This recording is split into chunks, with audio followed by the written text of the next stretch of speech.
Hi, Rebecca. Welcome back to another YouTube video. I'm a licensed therapist. Today I'm going to talk about if you struggle tolerating difficult emotions, what to do about that, another tip or trick, especially over the holiday period. Many of us may be faced with difficult emotions for a variety of reasons. So today's video, I'm going to give you another helpful tip or perspective on how to manage that. So I'm going to draw on something from DBT therapy, which is called distress tolerance.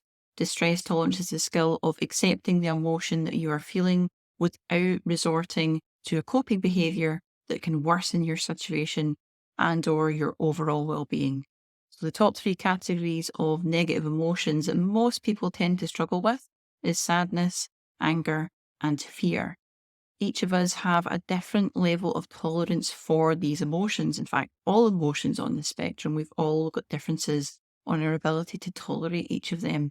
And it's normal to want to get away from uncomfortable feelings, but how you deal with them and the way that you do that can make the difference in how those emotions affect you. So let me explain. Let's say, as an example, I lose my job. It's natural for me to be upset about that.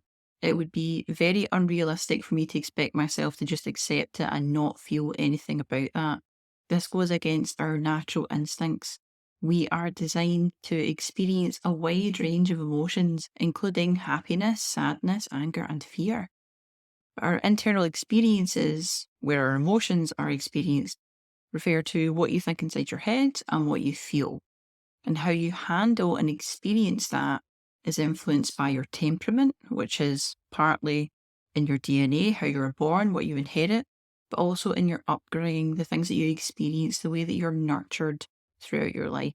So this contributes to our emotional disposition, and it can also be influenced by how we're conditioned, what we believe about certain emotions, such as anger.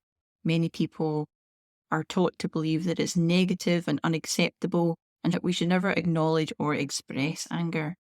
So if you grew up with this belief or you know someone who's had that belief, you'll know yourself or through knowing them that they can struggle to effectively deal with and even acknowledge the fact that they're angry about something.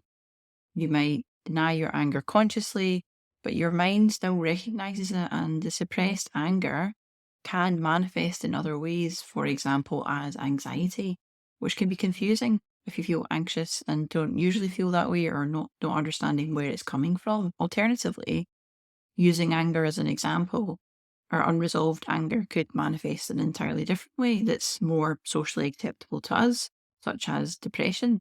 It's seen as more acceptable to be depressed than to be angry.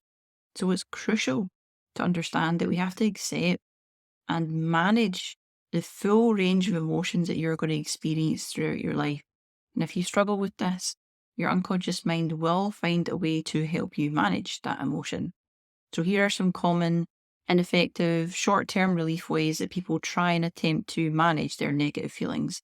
You've probably done them yourself. So the first is avoidance, typically just avoiding situations or seeking reassurance from people.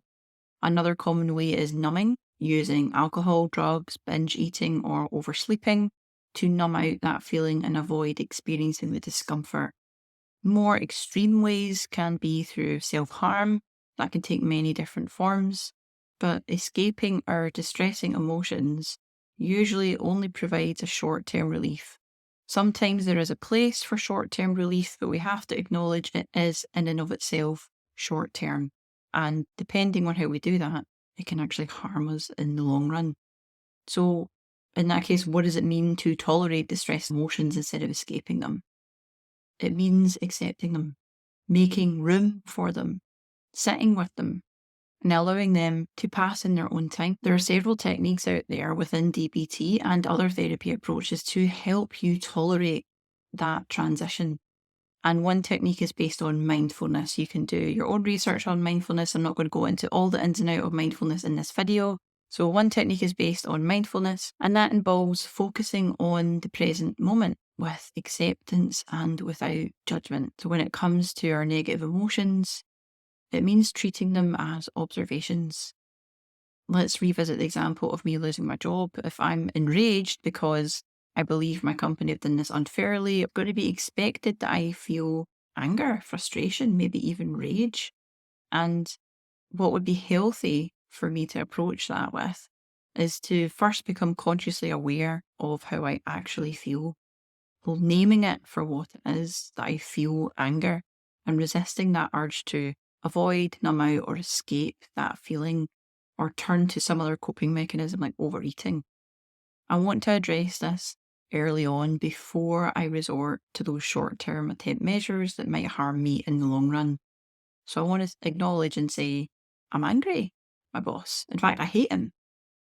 By having this feeling, it doesn't make me a bad person. I can allow myself to feel it. I can make space for it. I don't need to be afraid of the fact that I feel that way. I can control myself, so I don't need to get rid of this feeling. I want to assume I'm going to be okay, that I can ride this out. It's just an emotion. It's nothing more, nothing less. I'm just going to sit here and let it be. I want to watch that emotion and see what it does. And while I'm watching it, I'm going to call it out for what it is, anger and rage. I don't have to get caught up in it. Where do I notice it in my body? Do I notice it in my shoulders? Do I feel tense? Do I feel clenched in the jaw? Knowing that it's just an emotion, I am not my emotions. A good analogy to think about them is like an ocean wave. Instead of struggling and fighting against them, which wastes our energy and actually exhausts us, I'm going to go with it. I'm going to float with that. The next step is to be present. So to turn your attention to what you're doing, what's in front of you. There's two ways to do this. The first is to use your five senses. What can you touch? What do you hear? What do you see in front of you? What do you smell? What do you taste? And another way to be present is to turn your attention towards your breath in the moment. I can observe my inhalation and my exhalation. And what do you do when the emotion resurfaces? Well, when it returns, if it returns, acknowledge it and remind yourself that it's normal for emotions to come and go. They all come and go. We've been doing it all of our lives. There's no reason to think that's going to change. But I will continue to observe it. I'll allow it to be present in the room with me and write it out. So that's the exercise. You can write it down, save this video to replay it when you need it and repeat it to yourself. I've provided a link down below again for that mini pack that takes you through this process in a specialised way, step by step, holding you hand in hand throughout the entire process, making it nice and easy and soothing to experience. There's even a quick play track on there if you need something really quick to listen to in a particular heightened moment of the stress, so that link's down below. So let me know your experiences down below. If you use any kind of mindfulness practice yourself, what's your experience of it? And as always, I'll see you in the next video.